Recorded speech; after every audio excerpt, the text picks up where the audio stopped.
Halo guys, perkenalkan nama saya Benharja Kusuma, NIM ABB 118030. Di sini saya akan melanjutkan presentasi tentang makalah kami. Yang pertama itu adalah pengertian penilaian berbasis kelas atau PBK. Merupakan suatu penilaian berdasarkan pada suatu proses pengumpulan, pelaporan, dan penggunaan informasi tentang hasil belajar. PBK mengidentifikasi pencapaian kompetensi dan hasil belajar yang dikemukakan melalui pertanyaan yang jelas tentang standar yang harus dan telah dicapai disertai dengan peta kemajuan belajar siswa. PBK merupakan sebagian dari evaluasi dan komponen kurikulum berbasis kompetensi.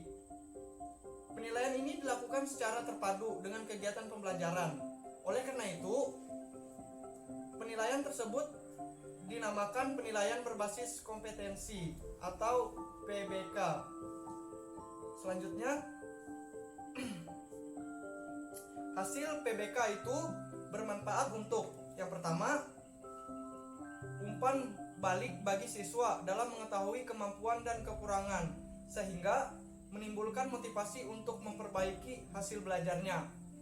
Yang kedua, memantau kemajuan dan mendiagnosis kemampuan belajar siswa sehingga memungkinkan dilakukannya pengayaan dan remediasi untuk memenuhi kebutuhan siswa sesuai dengan kemajuan dan kemampuannya. Yang ketiga, memberikan masukan kepada guru untuk memperbaiki program silabus di kelas. Yang keempat, memungkinkan siswa mencapai kompetensi yang ditentukan walaupun dengan kecepatan belajar yang berbeda-beda. Yang kelima, memberikan informasi yang lebih komunikatif kepada masyarakat tentang efektivitas pembelajaran bahasa Indonesia. Yang selanjutnya yaitu tujuan dan fungsi penilaian berbasis kelas. Tujuan umum penilaian berbasis kelas adalah untuk memberikan penghargaan terhadap pencapaian hasil belajar serta didik dan memperbaiki program dan kegiatan pembelajaran. Fungsi penilaian berbasis kelas, peserta didik dan guru adalah untuk yang pertama itu membantu peserta didik dalam mewujudkan dirinya dan mengubah atau mengembangkan perilakunya ke arah yang lebih baik dan maju. Yang kedua, membantu peserta didik mendapat kepuasan atas apa yang telah dikerjakannya. Yang ketiga, membantu guru menetapkan apakah strategi, metode, dan media mengajar yang digunakan telah memadai. Yang keempat, membantu guru dalam membuat pertimbangan dan keputusan administrasi. Demikianlah hasil presentasi dari saya. Bisa dilanjutkan.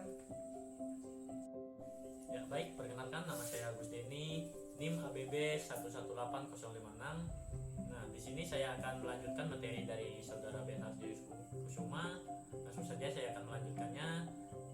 Seperti yang kita ketahui, penilaian berbasis kelas itu adalah penilaian yang dilakukan oleh guru dalam rangka proses pembelajaran. Penilaian berbasis kelas merupakan salah satu komponen kurikulum berbasis kompetensi. Nah, di sini saya akan menjelaskan manfaat dan keunggulan dari penilaian berbasis kelas. Manfaatnya adalah yang pertama, umpan balik bagi siswa dalam mengetahui kemampuan dan kekurangannya sehingga menimbulkan motivasi untuk memperbaiki hasil belajarnya. Nah, yang kedua, memantau kemampuan dan mendiagnosis kemampuan belajar siswa sehingga memungkinkan dilakukannya pengayaan dan remediasi untuk memenuhi kebutuhan siswa sesuai dengan kemajuan dan kemampuannya. Nah, yang ketiga itu yaitu memberikan masukan kepada guru untuk memperbaiki program pembelajarannya di kelas. Nah, selanjutnya memungkinkan siswa mencapai kompetensi yang telah ditentukan walaupun dengan kecepatan belajar yang berbeda-beda. Nah, berikut saya akan menjelaskan keunggulan dari penilaian berbasis kelas itu sendiri. Nah, yang pertama yaitu pengumpulan informasi kemajuan belajar baik formal maupun non formal diadakan secara terpadu dalam suasana yang menyenangkan serta senantiasa memungkinkan adanya kesempatan yang terbaik bagi siswa untuk menunjukkan apa yang diketahui. Nah, yang kedua, pencapaian hasil belajar siswa tidak dibandingkan dengan prestasi kelompok, tetapi dibandingkan dengan kemampuan sebelumnya, yaitu kriteria pencapaian kompetensi, standar pencapaian, dan level pencapaian nasional dalam rangka membantu anak mencapai apa yang ingin dicapai, bukan untuk menghakiminya. Nah, yang ketiga yaitu pengumpulan informasi menggunakan berbagai cara agar kemajuan belajar siswa dapat terdeteksi secara lengkap. Nah, yang terakhir yaitu siswa perlu dituntut agar dapat mengeksplorasikan dan memotivasi diri untuk mengerahkan semua potensi dan dalam menanggapi dan mengatasi semua masalah yang dihadapi dengan caranya sendiri, bukan sekadar melatih siswa memilih jawaban yang tersedia dan untuk menentukan ada tidaknya kemajuan belajar dan perlu tidaknya bantuan secara berencana, bertahap, dan berkesinambungan berdasarkan fakta dan bukti yang cukup akurat. Nah, baik, cukup sekian penyampaian materi dari saya. Selanjutnya akan dilanjutkan oleh teman saya. Terima kasih. Halo, perkenalkan nama saya Margareta Siska Oktarina, NIM ABB 118043. Di sini saya akan melanjutkan materi kelompok kami, yaitu prinsip umum penilaian berbasis kelas. Yang pertama yaitu valid, yang kedua mendidik, yang ketiga berorientasi pada kompetensi, yang keempat adil dan objektif, yang kelima terbuka, yang keenam berkesinambungan, yang ketujuh menyeluruh, dan yang kedelapan bermakna. Pada segi lain, ada dua prinsip khusus penilaian berbasis kelas, yaitu yang pertama, apapun jenis penilaian harus memungkinkan adanya kesempatan yang terbaik bagi siswa untuk menunjukkan apa yang mereka ketahui dan pahami, serta mendemonstrasikan kemampuannya. Yang kedua, setiap guru harus mampu melaksanakan prosedur penilaian berbasis kelas dan pencatatan secara tepat. Implikasi dari prinsip ini adalah bahwa prosedur penilaian berbasis kelas harus dapat diterima oleh guru dan dapat dipahami secara jelas. Prosedur penilaian berbasis kelas dan catatan hasil belajar siswa hendaknya mudah dilaksanakan sebagai bagian dari kegiatan belajar mengajar dan tidak mengambil waktu yang berlebihan. Catatan harian harus dibuat mudah, jelas, dan mudah dipahami. Informasi yang diperoleh untuk menilai semua pencapaian belajar siswa. Kemudian selanjutnya yaitu implementasi penilaian berbasis kelas. Terdapat unsur-unsur sebagai berikut, yaitu yang pertama, penilaian prestasi belajar, yaitu suatu teknik penilaian yang digunakan untuk mengetahui tingkat pencapaian prestasi belajar peserta didik dalam mata pelajaran tertentu. Yang kedua, penilaian kerja, yaitu suatu penilaian yang digunakan untuk mengetahui tingkat penguasaan keterampilan peserta didik melalui tes penampilan kerja nyata. Yang ketiga, penilaian alternatif, yaitu suatu teknik penilaian yang digunakan sebagai alternatif di samping teknik penilaian yang lain. Yang keempat, penilaian autentik, yaitu suatu teknik penilaian yang digunakan untuk mengetahui tingkat pencapaian kompetensi peserta didik berupa kemampuan nyata, bukan sesuatu yang dibuat-buat. Dan yang terakhir, penilaian portofolio, yaitu suatu teknik penilaian yang digunakan untuk mengetahui tingkat pencapaian kompetensi dan perkembangan peserta didik berdasarkan kumpulan hasil kerja dari waktu ke waktu. Baik, untuk materi yang selanjutnya akan disampaikan kembali oleh teman saya. Terima kasih. Baik, perkenalkan nama saya Berdi, NIM ABB 118032. Di sini saya akan melanjutkan pemaparan materi dari teman saya, yaitu Margareta Siska Oktarina. Adapun judul materi yang akan saya paparkan adalah bentuk instrumen. Ya, apa itu bentuk instrumen? Instrumen sendiri adalah alat ukur yang digunakan untuk mengukur dalam rangka pengumpulan data, misalnya timbangan, atau instrumen alat ukur yang digunakan untuk mengumpulkan data berat dengan cara melakukan penimbangan. Dalam pendidikan, instrumen alat ukur yang digunakan untuk mengumpulkan mengumpulkan data dapat berupa tes atau non-tes. Tes sendiri ialah tes atau penilaian merupakan alat ukur pengumpulan data yang mendorong peserta memberikan penampilan maksimal. Sedangkan instrumen non-tes adalah mendorong peserta memberikan penampilan maksimal. Untuk memberikan penampilan tipikal yaitu melaporkan keadaan dirinya dengan memberikan respon secara jujur sesuai dengan pikiran dan perasaannya. Selanjutnya ada fungsi dari penilaian dalam proses belajar mengajar. Yang pertama, untuk mengetahui tercapai tidaknya tujuan pengajaran. Yang kedua, untuk mengetahui keefektifan proses belajar mengajar yang telah dilakukan guru. Setelah itu, ada pun macam-macam instrumen penilaian dalam pendidikan. Instrumen alat ukur dalam pendidikan sangat berhubungan dengan variabel yang hendak diukur. Berdasarkan perlu tidaknya alat ukur dibekukan, variabel dapat dibagi menjadi dua, yaitu variabel faktual dan variabel konseptual. Syarat-syarat ukur yang baik. Pengukuran adalah membandingkan objek yang diukur dengan alat ukurnya, kemudian mencatat angka kepada objek yang diukur menurut aturan tertentu. Alat ukur yang digunakan dalam ilmu alam merupakan contoh yang baik bagi instrumen pengukuran dalam ilmu sosial. Tes sebagai instrumen. Tes sebagai instrumen adalah alat ukur untuk mengumpulkan data di mana memberikan respona atau pernyataan ke dalam instrumen. Peserta didorong untuk menunjukkan penampilan maksimalnya.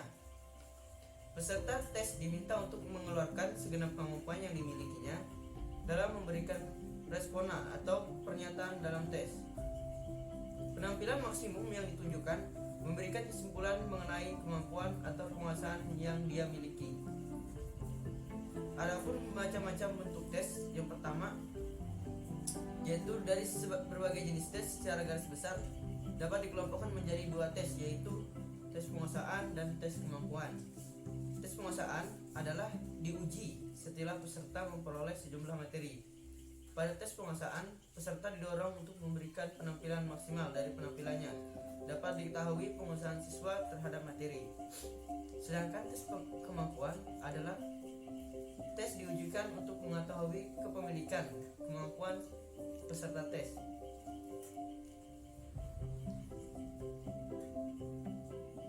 Ya, adapun dari kesimpulan materi yang saya paparkan, yaitu adalah tes merupakan salah satu jenis instrumen.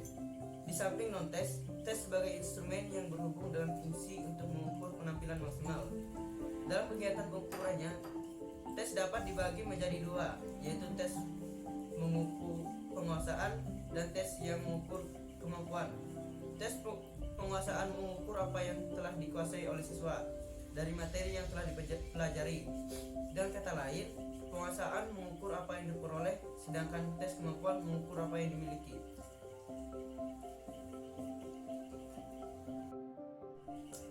Halo guys, nama aku Dewi Nurfianti, NIM ABB 118002. Di sini aku bakal melanjutin materi dari teman aku, yaitu Berti. Di sini pada poin analisis instrumen. Nah, analisis instrumen itu dibagi menjadi yang pertama analisis kualitas instrumen, evaluasi hasil kognitif. Yang pada umumnya hasil belajar kognitif dinilai dengan tes.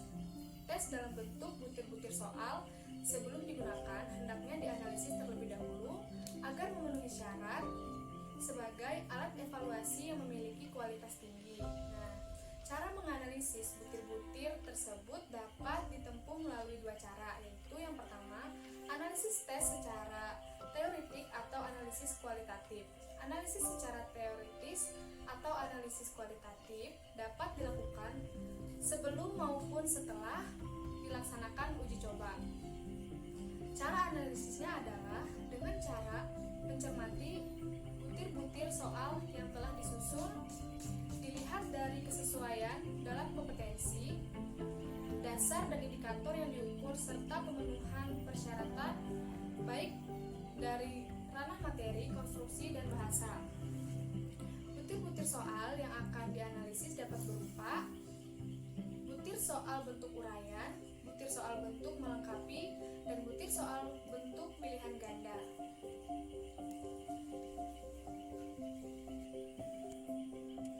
Oke, kita akan masuk pada poin analisis validitas tes. Nah, validitas berkaitan dengan permasalahan apakah tes yang dimaksud untuk mengukur sesuatu itu memang dapat mengukur secara tepat sesuatu yang akan diukur tersebut.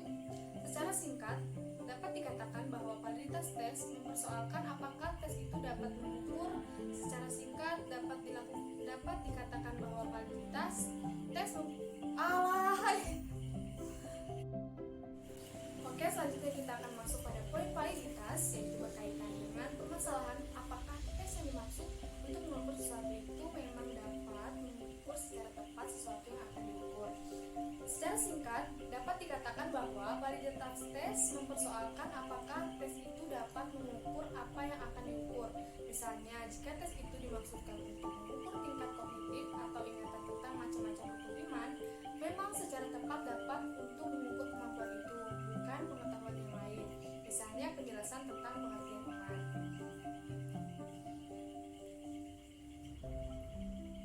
Jeda, Ber!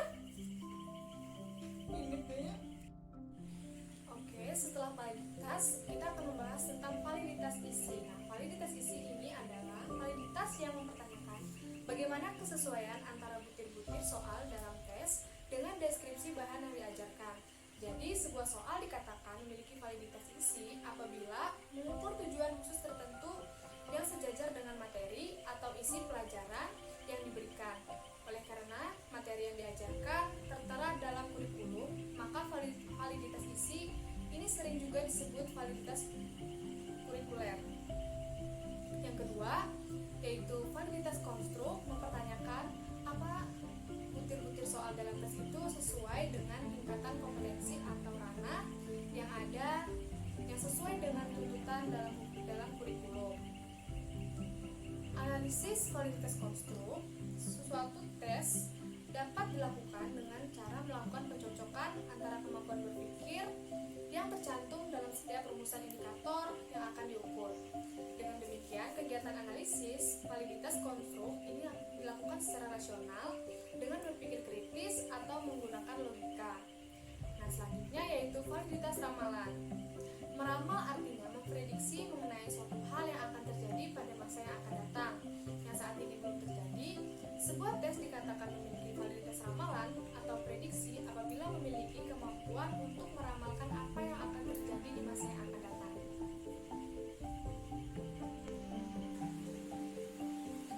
Oke, selanjutnya yaitu analisis validitas butir soal.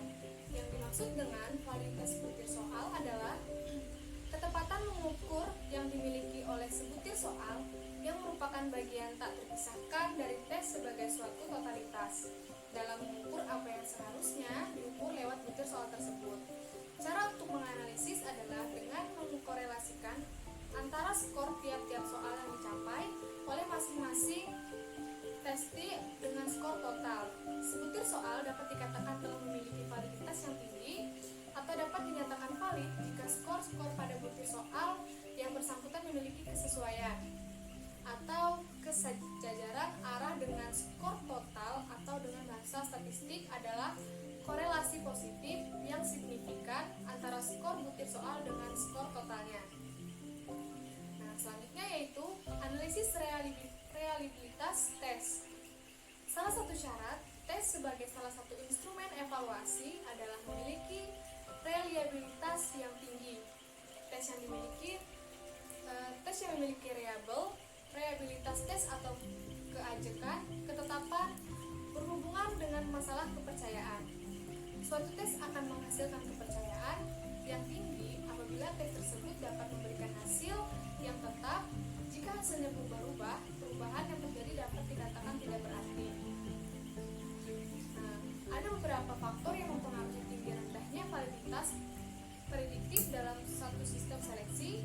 Di antaranya adalah yang pertama itu terjadinya restriksi sebaran, dan yang kedua rendahnya indeks reliabilitas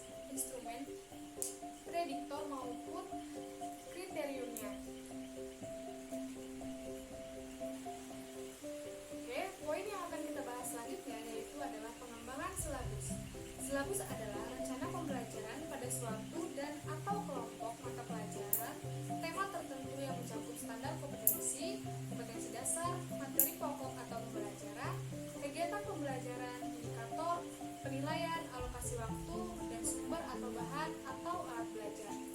Pengembangan silabus harus dilakukan secara sistematis dan mencakup komponen-komponen yang saling berkaitan untuk mencapai kompetensi dasar yang telah ditetapkan. Sedikitnya, terdapat 7 komponen utama silabus yang perlu dipahami dalam menyukseskan implementasi KTSP. 7 komponen tersebut adalah: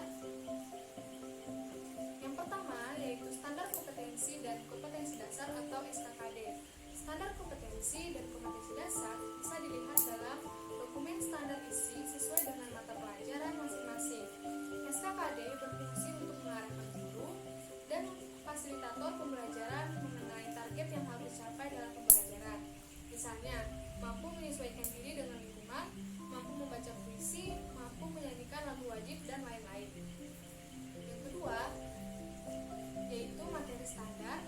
Materi standar berfungsi untuk memberikan petunjuk kepada peserta didik dan guru atau fasilitator tentang apa yang harus dipelajari dalam mencapai kompetensi yang telah ditetapkan. Misalnya, cara menyesuaikan diri, cara membaca puisi, cara menyanyikan lagu wajib, dan sebagainya. Yang ketiga, yaitu kegiatan pembelajaran. Kegiatan pembelajaran dalam silabus berfungsi mengarahkan peserta didik dan guru dalam membentuk kompetensi dasar dalam garis besarnya. Kegiatan pembelajaran ini mencakup kegiatan awal yaitu pembuka, kegiatan inti yaitu pembentukan kompetensi, dan kegiatan akhir penutup. Dalam kegiatan akhir atau penutup dapat dilakukan penilaian untuk mengecek ketercapaian kompetensi dasar oleh peserta didik.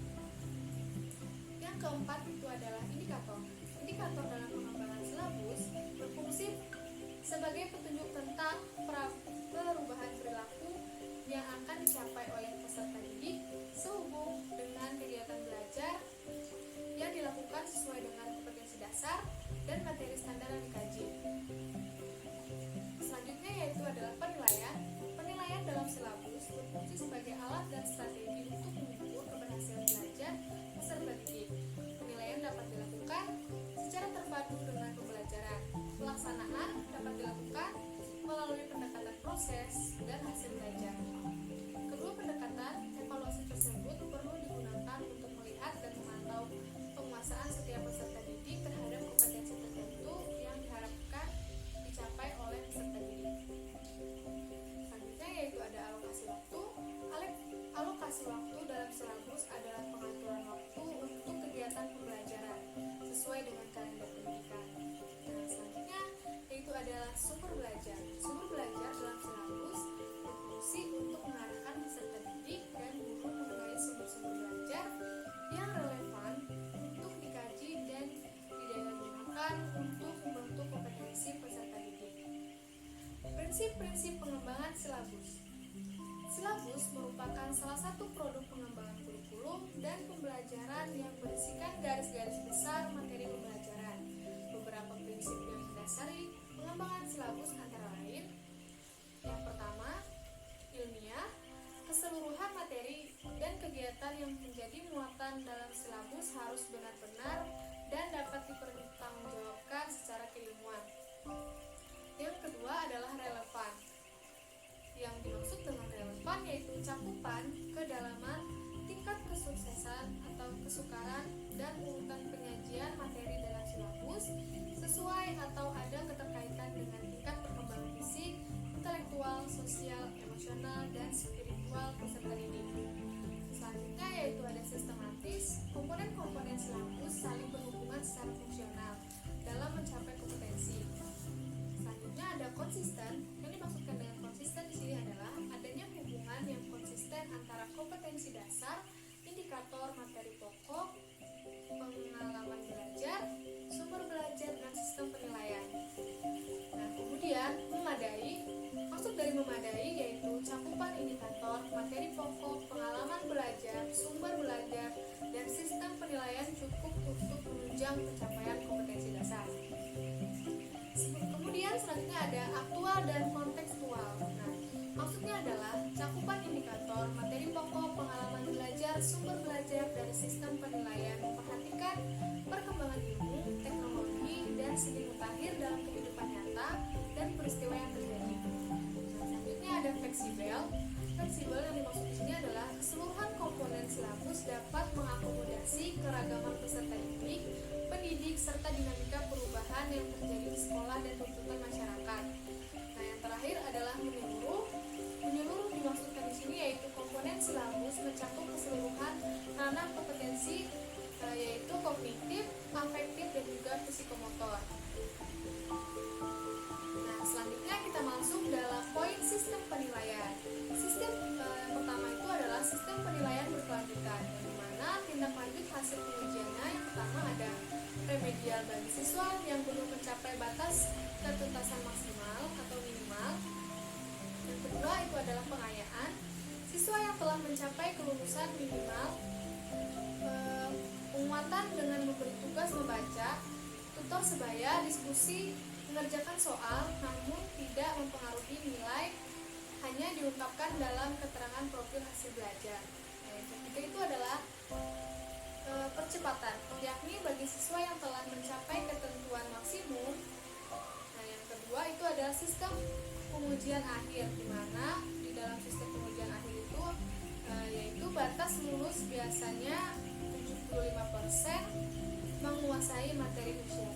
Baik, ini adalah akhir dari materi diskusi kami bersama teman-teman kelompok saya. Semoga materi ini bermanfaat untuk teman-teman semua. Saya ucapkan terima kasih.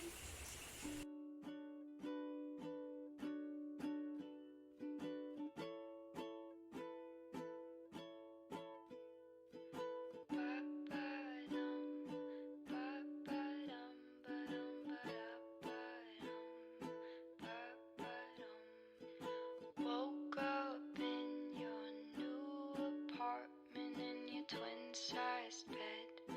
Coffee started, don't remember much. All I know is that you talk too much. Time to go. Ba-ba-dum, ba-ba-dum, ba-dum, ba-da-ba-bum, ba-ba-dum. You've got those big blue